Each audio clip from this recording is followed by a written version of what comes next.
অনেকদিন পর আমি সিএস র্যাঙ্ক খেলতে নেমেছিলাম। প্রথম রাউন্ড শুরু হতেই অ্যানিমিরা আমাদের এমনভাবে চাপ দিল যে আমরা পুরো রাউন্ডটাই হেরে গেলাম।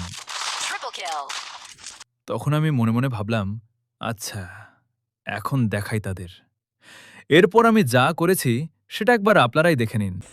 আমি স্টোর থেকে একটা কিংফিশার কিনে নিলাম, তারপর ফুটবলও কিনলাম। এরপর আমার টিমমেটকে বললাম, ভাই, আমি ফুটবল হইতেছি, তুই আমাকে কিক মেরে ওই পিকের উপরে উঠিয়ে দে। সে একদম পারফেক্টভাবে আমাকে পিকের উপরে উঠিয়ে দিল, তারপর নিজে ফাইটে চলে গেল। আমি তখন চুপচাপ উপরে বসে অপেক্ষা করছি। কিছুক্ষণ পর দেখি আমার ৩জন টিমমেটই মরে গেছে। তারা ৩জন মিলে শুধু একজন অ্যানিমিকে মারতে পেরেছিল। এখন পুরো অ্যানিমি টিম আমাকে খুঁজতেছে, কিন্তু তারা জানেই না আমি কোথায় লুকিয়ে আছি। এরপর জোন ছোট হতে শুরু করলো, আর ঠিক তখনই আমি পজিশন থেকে বের হয়ে এক এক করে সবাইকে শেষ করে দিলাম।